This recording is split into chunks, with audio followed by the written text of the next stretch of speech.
now we have a success from scratch story. And success from scratch brought to you by Liftique. Look years younger without facelift surgery. Go to liftique.com. And this has to do with something called imperfect fruit. I call it rotten fruit. It's not rotten. It is imperfect, but in my life, it is rotten. Let me explain bananas in my life, if I can, to you. I am one of those people, when I eat a banana, there cannot be a blemish. There cannot be a dark spot on the peel. And when I open up the peel, I peel the banana, there has to be a perfect banana. And it has to be just this side of firm. You know when it's clearly not ripe?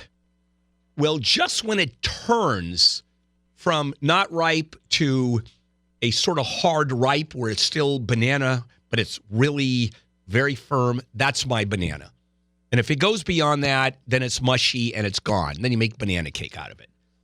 And certainly, and then on the other hand, Marjorie, I go home and I look at banana. She makes banana cake, great banana cake.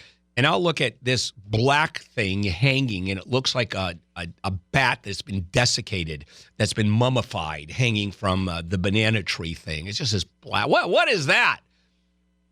It's like it's a mummy. Anyway, so I'm coming to this story from that point.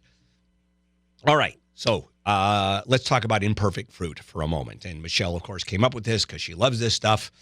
So when you walk into the fruit and veggie section at your local grocery store, you see that those great-looking, perfect, picture-perfect, they're described, fruit and vegetables. And why is that? Because grocery stores have standards. Their policy is how the products look, more actually than how they taste, I would think. They're far more interested in marketing the fruit and vegetables, and really pretty, gorgeous fruit, I guess, is certainly better tasting than ugly fruit.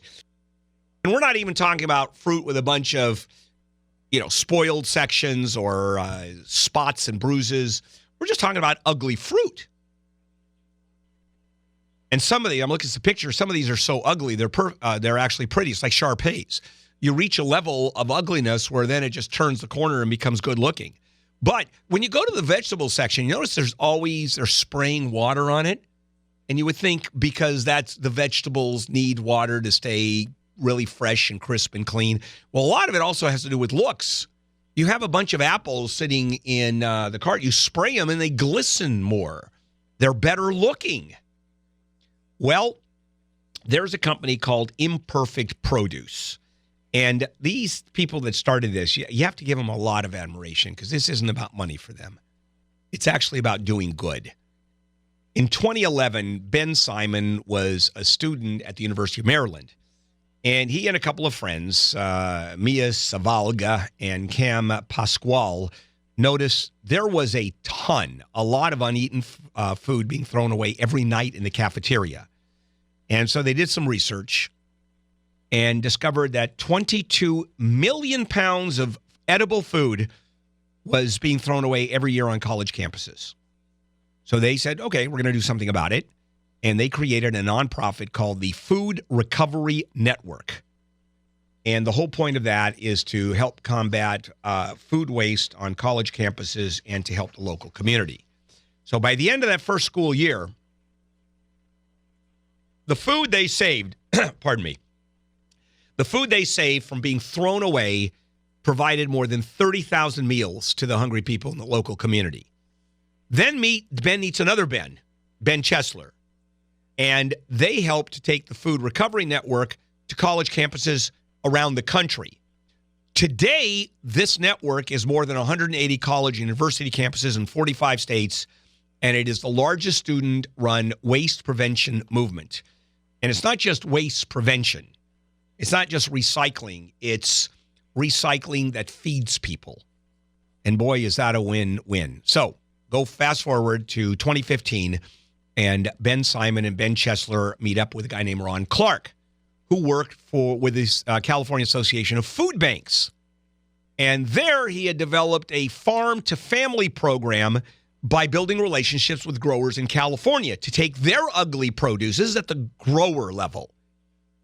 that was going to be thrown away, and it is stunning how much food at the grower level gets tossed, and then at the store level gets tossed, and then at the restaurant level gets tossed, the distributor level it gets tossed. I mean, it's amazing how much actually ends up.